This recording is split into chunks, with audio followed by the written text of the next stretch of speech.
দেখতে দেখতে একদিন শুনবেন আপনাদের এই পরিচিত আনিসুর রহমান আশরাফি, যে আপনাদের গ্রামে আসতো, বয়ান করত, হঠাৎ একদিন শুনবেন সেও নাই, সেও হারিয়ে গেছে অন্ধকার।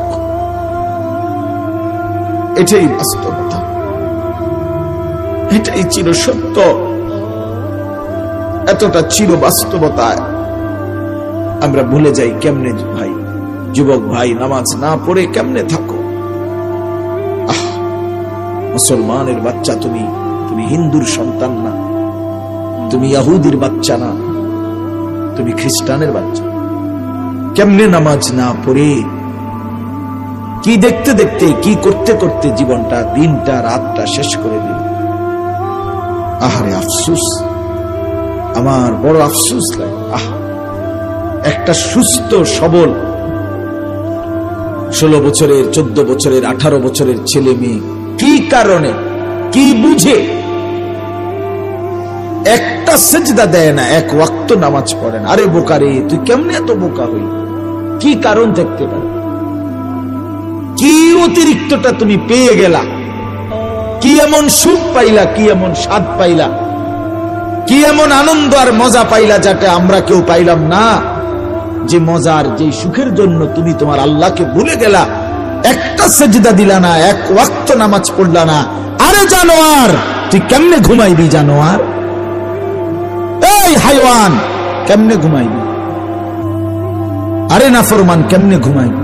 তোরে যদি ঘুমের মধ্যে ফেরেশতা লাথি মারে, তোরে যদি ঘুমের মধ্যে ফেরেশতা মাথা তুলে আসার মারে, জি জি জি, হ্যাঁ, চির বাস্তবতা মৃত্যু, যেটাকে অস্বীকার করা, না বুঝার, আড়াল করার কোনো সুযোগ নাই, কোনো সুযোগ নাই, কোনো সুযোগ নাই। আমি অনুরোধ করছি, কোনো সুযোগ নেই। আপনি যদি বুঝেন তাইলেও মরে যাবেন, আপনি যদি না বুঝেন তাইলেও মরে যাবেন। আপনি যদি হাসতে থাকেন তাইলেও মরে যাবেন, আপনি যদি কাঁদতে থাকেন তাইলেও মরে যাবেন, আপনি যদি চোখ খোলা রাখেন তাইলেও মরে যাবেন, আপনি যদি চোখ বন্ধ রাখেন তাইলেও মরে যাবেন, আপনি যদি সম্পদার প্রাচুর্যে একেবারে বিলাসিতার জিন্দিগিতে থাকেন তাইলেও মরে যাবেন, আপনি যদি দুঃখ, অভাব আর দারিদ্রতা, দুর্ভিক্ষের মধ্যেও থাকেন তাইলেও মরে যাবেন। স্বীকার করলেও মৃত্যু, স্বীকার না করলেও মৃত্যু। নাকি কথা বলেন না কেন? যদি কেউ বলে আমি বুঝি নাই, এই কারণে মৃত্যু তারে ছেড়ে দিবে, আমি খেয়াল করি নাই, এই কারণে আজরাইল তাকে বাদ দিবে, না বাপ, না। আমি তো ওই গাড়ি চালাই, যে গাড়িতে ব্যবহার করি, প্রায় কোনো সময় যদি পুলিশ গাড়ি ধরে তো কোনো মামলার কথা কয়, আমি বলি স্যার আমি জানি না। তো না হুজুর, আপনি জানেন না, এটা তো আমাদের বিষয়। কথা বুঝছেন না? এটা তো আমাদের বিষয়, আপনি জানেন না কেন? এটা কার বিষয়?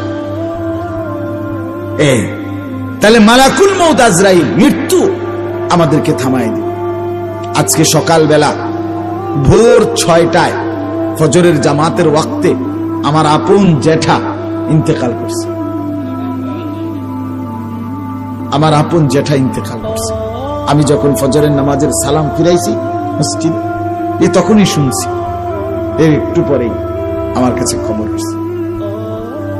আমি আমাদের গ্রামের বাড়ি লাকসাম নাঙ্গলকোট, সেখানে গেছি জোহরের নামাজের আগে 2:30টার দিকে। আমি জানাজা পড়াইছি জ্যাঠার, মাটি দিয়ে দোয়া করে তারপরে আসছি। তো আমি একটা কথা বলতে চাচ্ছিলাম, তখন জ্যাঠার লাশ অনেকক্ষণ দেখলাম আমাদের কবরস্থানে, জ্যাঠার লাশ কবর দেখলাম দাঁড়ায় দাঁড়ায়। তো আমার সাথে আমার ছোট ভাই, তারে বললাম, আসুদ, আমার ছোট ভাইয়ের, দেখ এই মাটি, একটু মাটি তার থেকে আমার জ্যাঠার শরীর বানানোর জন্য দিছিল, আজকে সেই মাটি, ওই মাটিটাকে ফেরত নিয়ে নিল, ফেরত নিয়ে নিল না। কথা বোঝেন?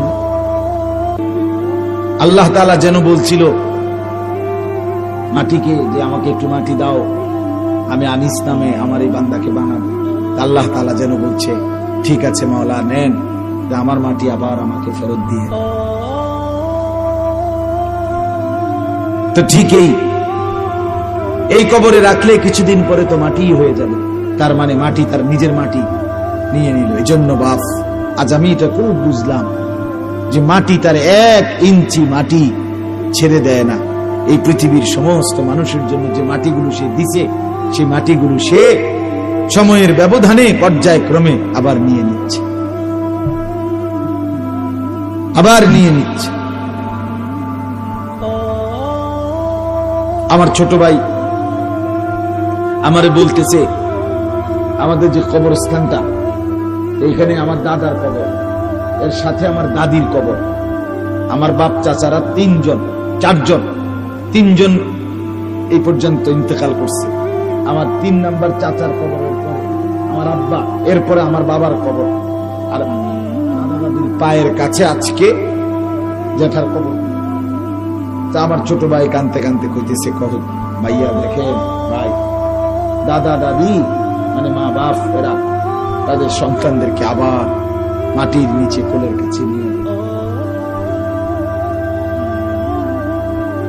মাটির উপরেও তো কোলের কাছেই ছিল একদিন, আজ আবার মাটির নিচে তাদেরই কোলের আশেপাশে কি নিজ সন্তানদেরকে আগলায়।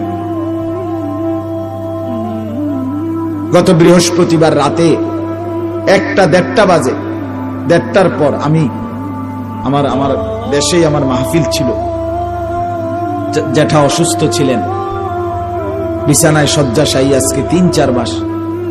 আমি দেখছি রাত্রে 1:30-2টায় জ্যাঠা কথা বলছে, 2-1টা শব্দ কইছে, জ্যাঠারে হাদিয়া দিছি, জিগাইছে কয় টাকা দিছ, কইছি, দোয়া করছে, আমি ফুটু দিছি, দোয়া করছে।